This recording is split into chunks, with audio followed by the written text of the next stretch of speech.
tassa bhagavato arahato sama sambuddhassa. Namo tassa bhagavato arahato sama sambuddhassa. Yasa danena silena samadhina damena ca nidhi sunihidovati itiya purisa sava. Harta karun berupa kebajikan, yakni perdana, bertata susila, memiliki pencegahan dan penahan diri dari keburukan. Inilah harta kekayaan yang baik untuk ditimbun bagi wanita maupun pria.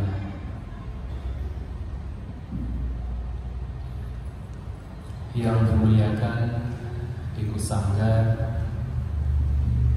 yang saya muliakan di sini Bante Tamawicayu Mahathira, juga Bante Kandidaru Mahathira, Bante Sukito Mahathira, dan juga para Bante Awuso, para Samnera atas silani, para Rama-Ramani, Bapak Ibu Saudara-saudari sekalian, selamat siang semuanya. Terpujilah Sang Buddha, Namo Buddhaya. Pada kesempatan siang hari ini adalah berkah bagi kita semua, karena kita berkumpul di sini untuk melakukan tidak hanya sekadar merayakan salah satu hari besar dalam agama Buddha, tetapi kita semua di sini juga berkumpul untuk melakukan sebuah pesta, yaitu pesta kebajikan. Dan perayaan Katina di sini umat Buddha terutama di Indonesia dan bahkan di luar negeri telah menunggu dalam 1 tahun. Dan mengapa saya katakan bahwa Katina ini dikatakan sebagai pesta kebajikan? Kalau kita lihat, tidak hanya di sini, tetapi banyak umat Buddha di Indonesia, ketika ada perayaan Katina, mereka melakukan kebajikan tidak hanya di satu tempat, tetapi dalam 1 bulan mereka berkeliling dari satu vihara ke vihara lainnya. Bahkan saya pernah menemukan ada banyak umat di daerah Jakarta, daerah Tangerang, mereka benar-benar dalam 1 bulan berkeliling dari satu vihara ke vihara lain untuk melakukan pesta kebajikan, untuk berdana kepada Biku Sangga. Dan tidak hanya dalam 1 hari berkunjung ke 1 vihara, bahkan yang pernah tinggal di Tangerang tahu, di bulan Katina 1 hari mereka bisa berkunjung 2, 3, sampai 4 vihara untuk melakukan kebajikan. Maka pantas bahwa perayaan Katina ini juga disebut sebagai pesta kebajikan. Dan juga Katina juga merupakan, boleh dikatakan, satu-satunya hari besar di antara 4 hari besar dalam agama Buddha yang memang dikenal sebagai perayaan, bukan peringatan, tetapi perayaan. Mengapa? Karena dalam masa Katina ini tidak ada yang namanya peringatan. Kita merayakan Katina. Namun kalau Waisak itu adalah peringatan. Kita memperingati 3 peristiwa besar dalam Waisak. Dalam hari besar Asalha itu juga peringatan, memperingati khotbah pertama yang diberikan oleh Sang Buddha. Dalam Magha Puja juga peringatan, memperingati berkumpulnya 1250 siswa Sang Buddha. Tetapi Katina ini bukan peringatan, melainkan adalah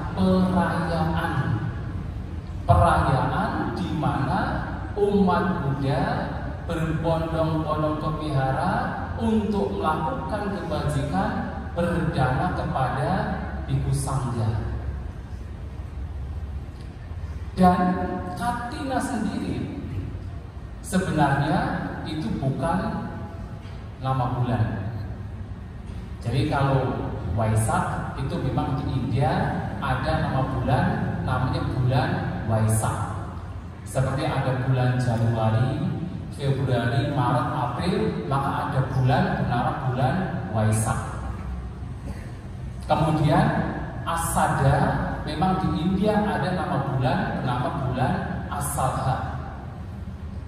Kemudian ada peringatan Magha atau Magha Puja, memang ada bulan namanya bulan Magha. Tetapi Katina itu bukan bulan. Apa yang dimaksud dengan Katina? Sebenarnya kata Katina sendiri awalnya itu bermakna mengacu kepada bingkai. Bingkai yang digunakan oleh para biku ketika menjahit jubah.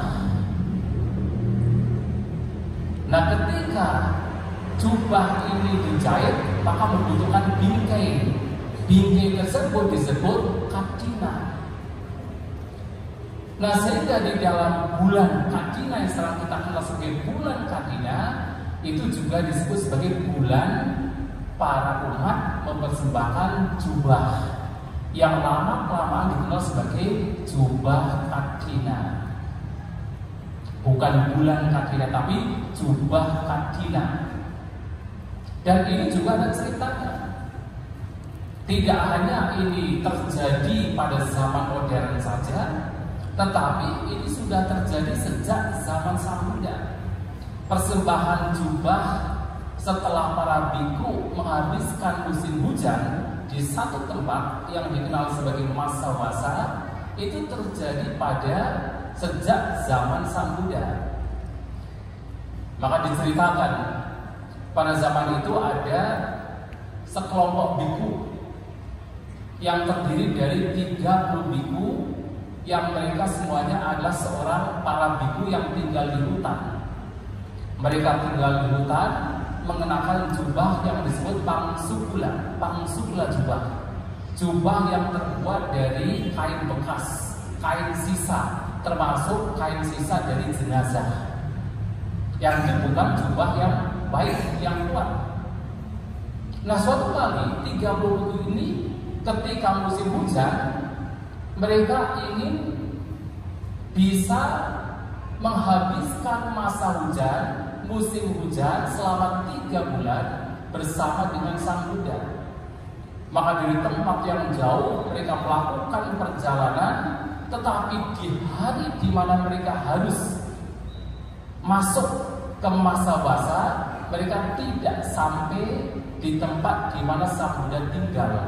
Yang pada waktu itu Sang Buddha berada di daerah Sawati, di sebuah wihara yang kita kenal sebagai Anathapindika. Sehingga 30 itu harus masuk puasa di satu tempat di sekitar kota Saketa.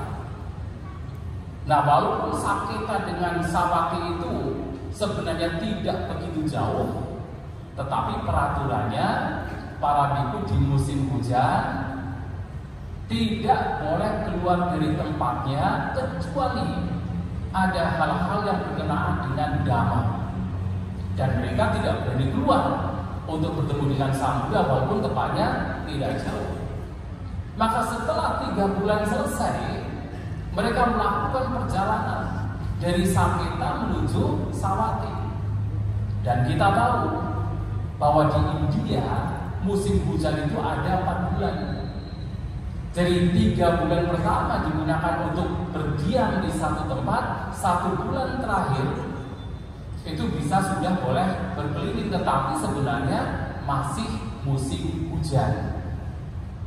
Maka masih dalam musim hujan ini, tetapi sudah habis suasana, 3 pemuda ini kemudian melakukan perjalanan dari Saketa menuju Sawati. Karena mereka harus melewati rawa-rawa, melewati tempat yang memang terkena hujan.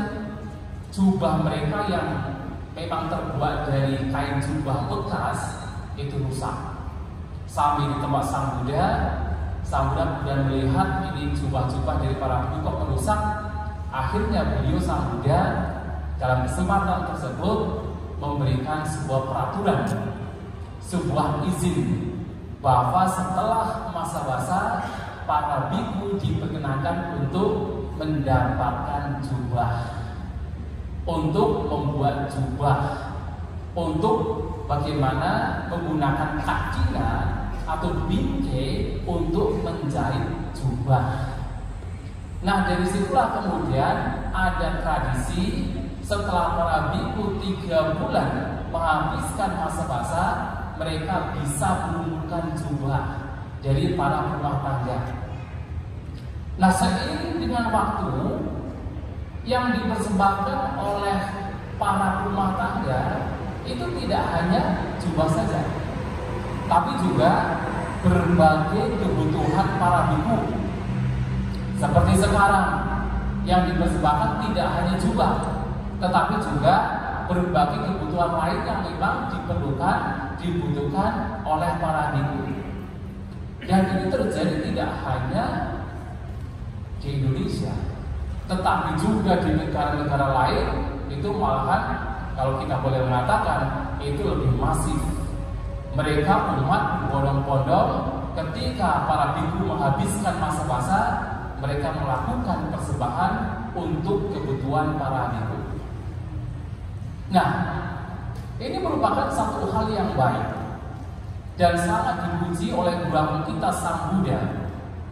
Dan tentu ketika kita berbicara berdana, ya nanti Bapak Ibu akan melakukan berdana, tentu tujuan setiap orang berdana, terutama adalah apalagi umat Buddha, adalah untuk mendapatkan kebahagiaan.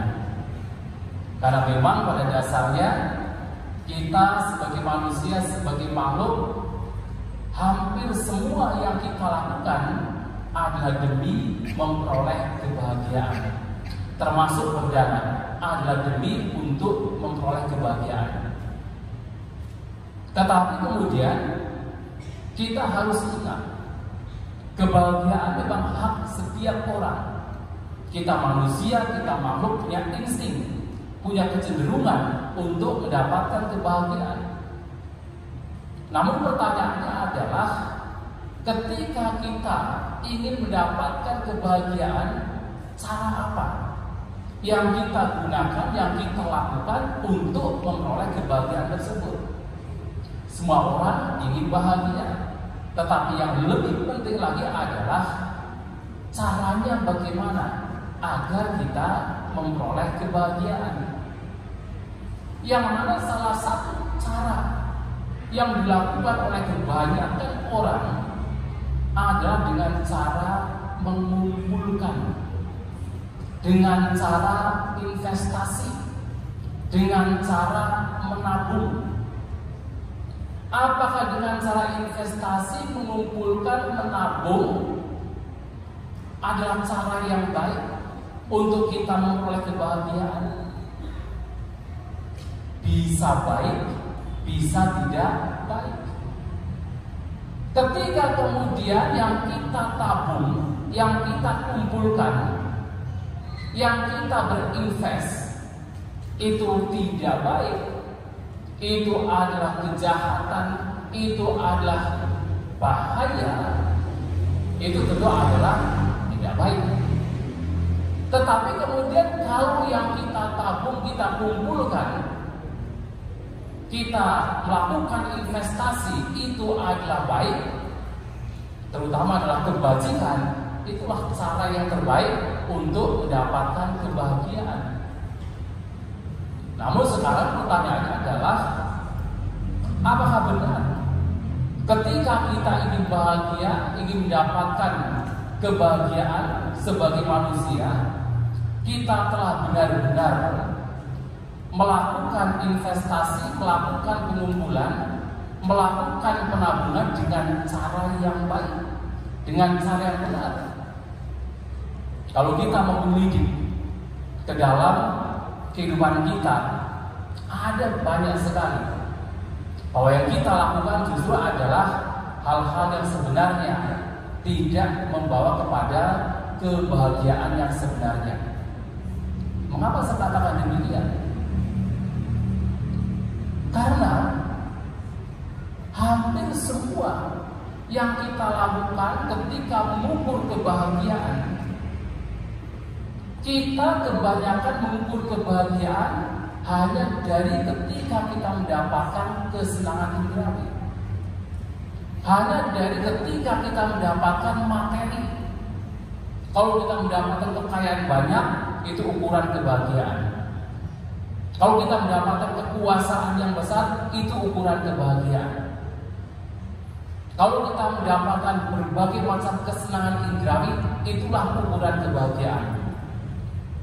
Maka kemudian orang kebanyakan berlomba-lomba untuk mencari, mengejar kebahagiaan yang demikian. Tetapi apakah dengan cara mengumpulkan, menabung, berinvest di dalam kebahagiaan yang seperti itu, kita sudah benar-benar bahagia? Apakah sudah? Kalau kita melihat ke dalam diri kita, ternyata sebanyak apapun kesenangan indera yang kita peroleh, ternyata kita belum benar-benar memperoleh kebahagiaan. Mungkin seseorang berpikir, kalau mendapatkan uang 100M pasti bahagia. Tapi apakah benar bahagia? Ya barangkali bahagia, namun sifatnya sementara. Dan ternyata setelah mendapatkan barangkali uang sedemikian banyak sekalipun, orang tersebut belum tentu bahagia. Keinginan yang lain akan muncul. Kalau bisa mendapatkan 200M, kalau bisa mendapatkan 300M, tidak akan pernah merasa puas ketika seseorang hanya mencari, mengejar berbagai macam kesenangan indera. Maka Sang Buddha menyampaikan, apa sadakama bahu duka bahu payasa adi namu bawabiyo, bahwa kesenangan indera itu sebenarnya memberikan kebahagiaan, tetapi sedikit, apa saja. Sementara duka, penderitaan, dan juga keputusasaan itu lebih banyak. Dan bahkan lebih banyak lagi adalah bahaya yang muncul ketika seseorang hanya hidup mengejar kesenangan indrawi. Bahayanya lebih banyak. Mengapa Sang Buddha menyampaikan bahayanya lebih banyak? Karena kita bisa melihat ada banyak orang yang demi kesenangan indera, demi materi, demi kekuasaan, mereka melakukan kejahatan. Mereka melakukan hal yang merugikan, tidak hanya untuk diri sendiri, tapi juga merugikan orang lain. Dan secara batinnya, secara mental, kalau orang terus hidup mengejar kebahagiaan dari ukurannya kesenangan indera, orang demikian juga akan terus gelisah. Maka disampaikan oleh kedua kita Sang Buddha, Undoloko atito tanhadaso, bahwa manusia ini selalu merasa kurang, seberapapun banyaknya kenikmatan, kesenangan indera yang diberikan, yang diperoleh, selalu merasa kurang. Hati itu tidak pernah merasa puas, dan pada akhirnya tanha daso akan diperbudak oleh keinginannya sendiri. Awalnya mungkin seseorang mencari, kalau zaman sekarang ada istilah financial freedom, kalau bisa mencari uang sebanyak-banyaknya supaya ada freedom, kebebasan. Nanti di hari tua tidak lagi mencari uang. Kenapa? Semuanya sudah terpenuhi. Itu hal yang baik bagi berumah tangga. Tetapi kalau tidak hati-hati, ternyata sebanyak apapun harta kekayaan yang telah diperoleh, walaupun sudah sebenarnya memiliki kondisi financial freedom, tetapi ternyata tetap tidak merasa puas. Terus mencari, mengejar sebanyak apapun, tidak pernah merasa puas. Bahkan sampai mati pun juga belum terpuaskan. Dan itu bahayanya. Dan juga bahaya dari hanya sekedar mencari kesenangan indera atau bahagia itu ukurannya adalah kenikmatan indrawi, seperti tadi telah dibaca dalam Nidhi Kanda Sutta. Ternyata kekayaan yang merupakan bagian dari kesenangan indrawi ternyata hanya bisa digunakan ketika seseorang masih hidup. Memang kekayaan harus dicari, berumah tangga harus mencari kekayaan. Tetapi juga harus ingat, ini hanya bisa digunakan sewaktu masih hidup. Dan bahkan bahayanya adalah kekayaan juga sifatnya tidak kekal. Tidak selamanya bersama dengan kekayaan tersebut. Tadi dikatakan bisa saja kekayaan walaupun sudah ditimbun dalam-dalam ke dalam sumur yang begitu dalam, bisa hilang.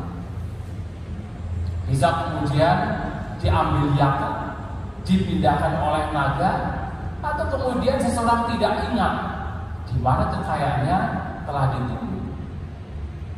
Dan bahkan zaman sekarang juga sama, kekayaan disimpan, apalagi kalau kemudian disimpan di bank yang sebenarnya tidak jelas, ditabung, diinvest di perusahaan yang tidak jelas, bisa saja ternyata itu adalah perusahaan bodong, hilang.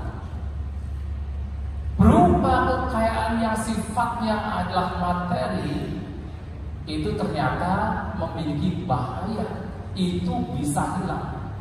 Maka mencari kebahagiaan dengan cara mengumpulkan materi, ada sisi positif ketika itu dilakukan dengan bijak, tetapi ada bahayanya. Yang tidak memiliki bahaya adalah ketika seseorang mencari kebahagiaan dengan cara mengumpulkan, dengan cara berinvestasi, dengan cara menabung yang tidak lain adalah menabung kebajikan. Hanya dengan menabung kebajikan, maka itu tidak ada bahayanya. Karena kebajikan yang telah dilakukan tidak bisa kemudian dicuri oleh orang lain, tidak bisa dirampok. Bahkan para dewa, para yaka, para naga, mereka tidak bisa mengambil kebajikan yang telah kita tabung. Oleh sebab itu, kebajikan inilah yang harus kita tabung. Lantas apa kebajikan yang harus kita lakukan?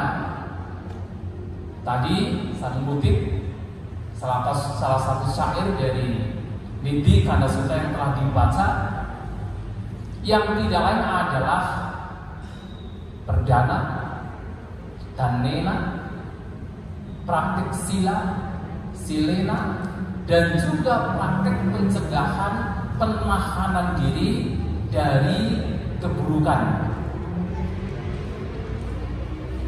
yang itu adalah kebajikan yang merupakan harta karun yang harus ditabung, dijadikan sebagai investasi yang tidak ada bahayanya. Bahkan kita berbicara berdana yang merupakan salah satu tabungan kebajikan, memberikan manfaat yang luar biasa. Kalau Bapak Ibu menabung uang ke bank, kalau sekarang berapa persen? Kalau misalnya uang ditabung ke bank, paling 1 tahun berapa? Pak Mosianto? 5%. Nah, sekitar 5%. Jadi kalau misalnya menabung 1M, berarti 1 tahun dapat berapa? 1 bulan dapat berapa? 1 tahun paling dapat, kalau 5% hanya 20 juta. Betul ya? 20 juta atau lebih. Hanya sekitar itu. Sedikit sekali sebenarnya, dan itu pun juga masih berupa materi yang masih juga hilang. Sang Buddha telah menyampaikan dalam salah satu khotbahnya, kalau seseorang suka berdana, bahkan ketika dia berdana kepada binatang sekalipun, kepada binatang, maka buah kebajikan berdana kepada binatang bisa diharapkan menjadi 100 kali lipat. Jadi Sang Buddha menyampaikan, jadi satta guna 100 kali lipat. Artinya gampangnya kalau kita misalnya berdana kepada binatang, mengeluarkan uang misalnya 100.000, hitung saja, dikalikan 100.000 kali 100 menjadi 10 juta. Itu berdana kepada binatang. Dan kalau kemudian seseorang berdana kepada manusia, dan bukan manusia yang baik, tetapi manusia yang jahat, yang tidak punya kemoralan, manusia yang tidak baik, bahkan berdana kepada manusia yang jahat sekalipun, Sang Buddha menyampaikan buah karma, buah perbuatan dari berdana kepada manusia tersebut adalah sahasa guna, 1000 kali lipat.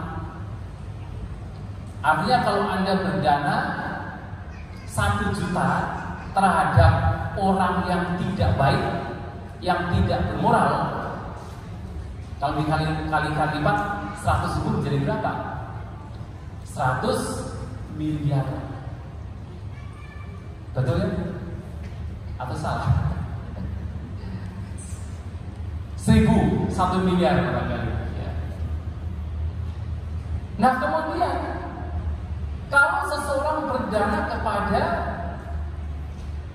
manusia yang bermoral, manusia yang baik, manusia yang memiliki sila, ternyata buah karma yang bisa diharapkan itu menjadi 100.000 lipat. Maka tadi kalau berdana 1 juta menjadi berapa? 100 miliar. Bukankah investasi yang luar biasa? Dan ini yang menyampaikan bukan manusia biasa. Ini yang menyampaikan adalah Sang Buddha.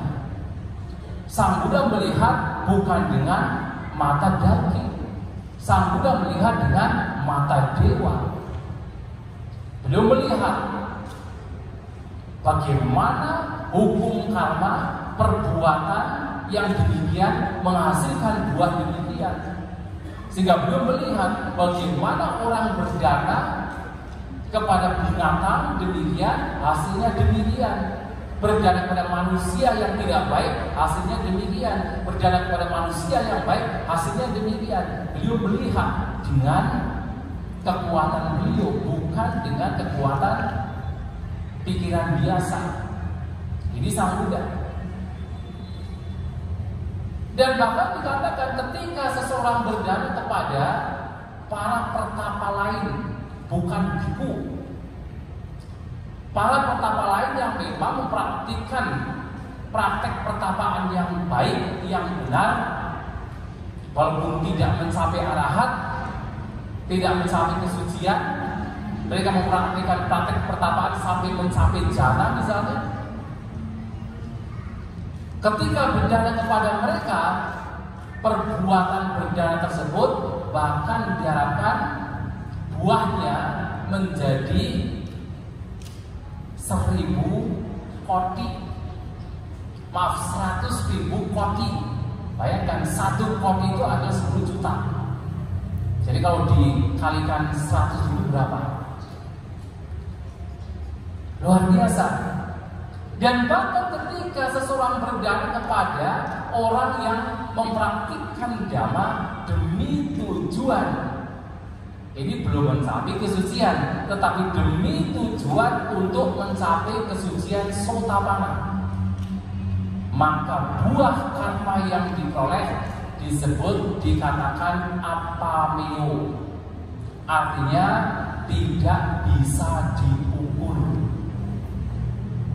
Tidak bisa diukur. Ketika Anda berdana kepada siapapun yang memang hidup mempraktikkan dhamma demi tujuan untuk terbebaskan, bahkan buah perbuatannya itu tidak terukur apabila.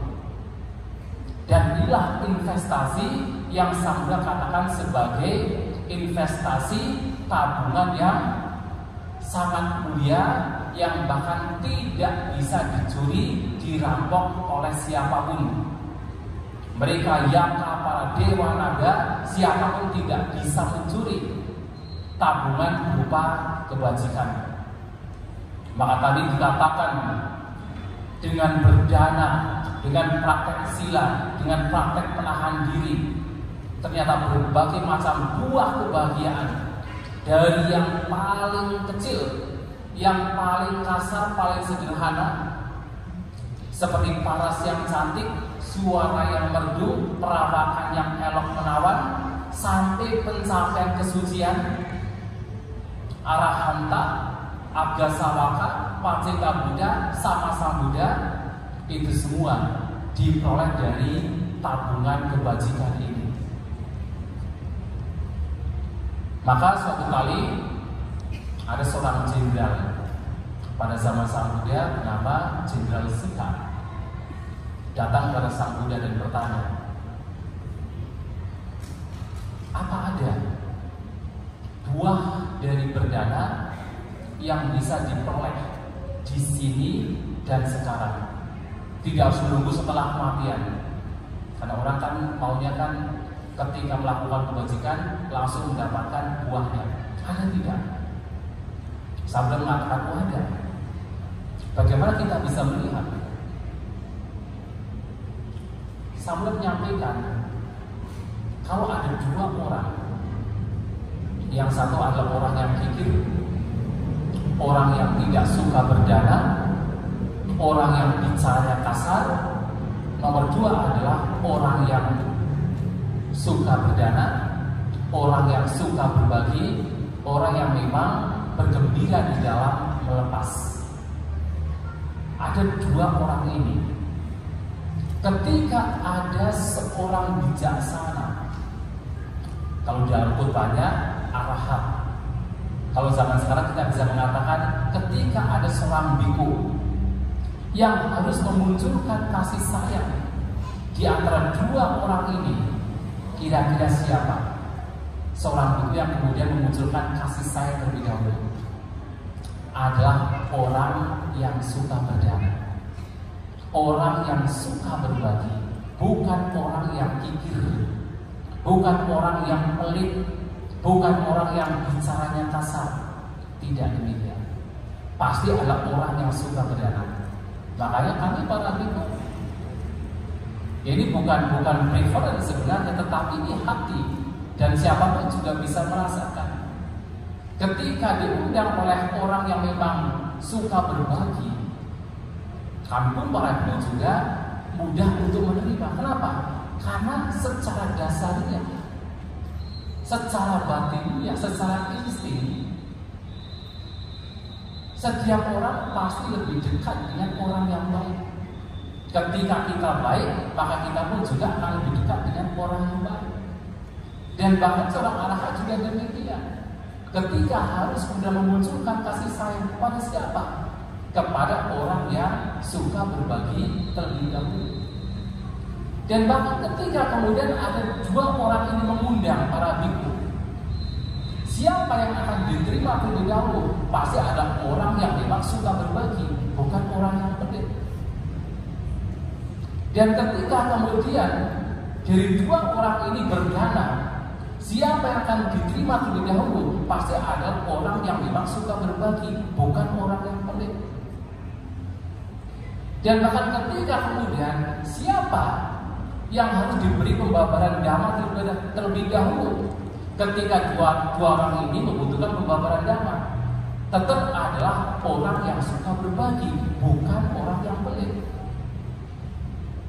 Maka orang yang suka berbagi, salah satu manfaatnya adalah pasti dekat dengan orang bijaksana.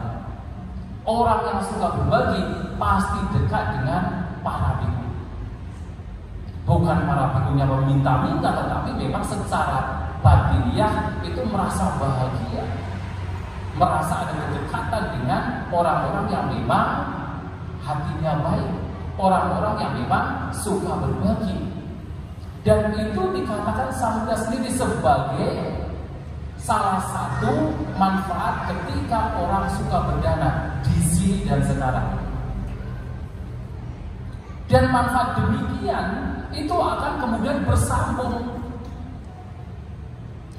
Kenapa dikatakan bersambung? Karena kemudian orang yang suka berbagi kemudian dicintai oleh para bijaksanawan, bertemu dengan para bijaksanawan, mendapatkan khotbah dari para bijaksanawan, maka orang demikian tidak hanya kemudian kebajikannya terbatas kepada memberi, ia pun juga mulai paham apa itu dhamma. Semakin paham mana yang baik, mana yang tidak baik. Dan ini penting sekali. Dan ketika orang demikian mulai paham dengan mana yang baik, mana yang tidak baik, maka orang demikian secara alami akan semakin intensif, semakin baik di dalam mempraktikkan dhamma. Dia akan memiliki perhatian yang benar, dan dia akan kemudian mempraktikkan dhamma dengan baik. Dan ingat, 4 hal yang membawa seseorang untuk bisa suatu saat mencapai kebebasan. Yang pertama adalah berasosiasi dengan orang baik. Yang kedua adalah mendengarkan dhamma. Yang ketiga adalah memiliki perhatian yang benar. Yang keempat, hidup sesuai dengan dhamma. Dan ternyata 4 ini diperoleh dari mana? Diawali dari ketika seseorang suka berdana. Ketika Bapak Ibu suka berdana, maka secara alami orang-orang bijaksanawan itu akan datang mendatangi Bapak Ibu. Bapak Ibu akan berasosiasi dengan orang-orang bijaksanawan. Dan ketika berasosiasi dengan orang bijaksanawan, otomatis Bapak Ibu akan mendengarkan dhamma, ajaran yang baik, ajaran yang berbebasan dari bijaksanawan tersebut. Dan ketika Bapak Ibu mendengarkan dhamma yang baik, otomatis pikirannya itu akan selalu berpikir hal-hal yang baik. Maka perhatian pikiran menjadi perhatian yang baik. Karena pikirannya, pandangannya menjadi baik, maka hidupnya, baik ucapan, perbuatan jasmani, pikiran itu sendiri akan sesuai dengan dhamma. Dan kalau 4 ini terpenuhi, itu akan membawa kepada pembebasan. Itulah kenapa pada akhirnya bahkan berdana ini, praktek berdana ini tidak hanya akan memberikan kebahagiaan yang sifatnya sekadar duniawi, seperti tadi paras yang cantik, suara yang merdu, perawakan yang elok, kekuasaan, bahkan berdana ini pada akhirnya akan membawa kepada pembebasan, pencapaian kesucian arahanta, menjadi Arga Sawaka, mencapai Paceka Buddha, mencapai sama Sang Buddha, itu muncul dari berdana. Oleh sebab itu, Bapak Ibu Saudara saudara sekalian, lakukan kebajikan sebagai tabungan, karena inilah yang akan memberikan kebahagiaan baik dalam kehidupan sekarang maupun kehidupan yang akan datang. Dan ini pula yang akan memberikan kebahagiaan baik secara duniawi dan lebih penting itu adalah secara spiritual. Maka tidak hanya kebajikan dilakukan ketika ada katina, walaupun katina itu sangat baik untuk dilakukan kebajikan, karena biasanya ketika orang menunggu-nunggu katina, niat untuk berdana itu sudah dikumpulkan sejak 1 tahun yang lalu, dan itu sangat baik. Tidak niat yang baru muncul baru kemudian melakukan, tetapi niatnya sudah ditumbuhkan, dikumpulkan dari 1 tahun yang lalu. Apalagi saya juga sering menemukan ada beberapa orang yang memang sengaja setiap harinya menabung dengan pikiran nanti dari katina akan berdana kepada para biku, kepada sangga. Itu artinya kebajikan itu tidak hanya pada saat ketika berdana, tetapi sudah 1 tahun yang lalu setiap harinya itu sudah ada kebajikan, dan itu sangat baik untuk dilakukan. Dan oleh sebab itu kebajikan hendaknya dilakukan dalam kehidupan kita sehari-hari, tentu tidak hanya pada masa katina, tetapi setiap saat, setiap waktu, setiap ada kondisi yang memungkinkan, kebajikan hendaknya dilakukan. Selamat untuk merayakan katina, untuk melakukan pesta kebajikan dengan berdana menyokong kehidupan kami para biku dan juga para pabajita lainnya.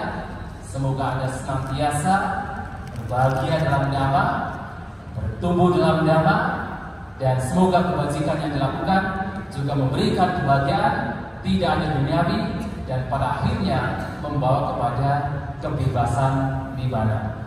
Sabisata Bhavantu Sukhitata, semoga semua makhluk berbahagia.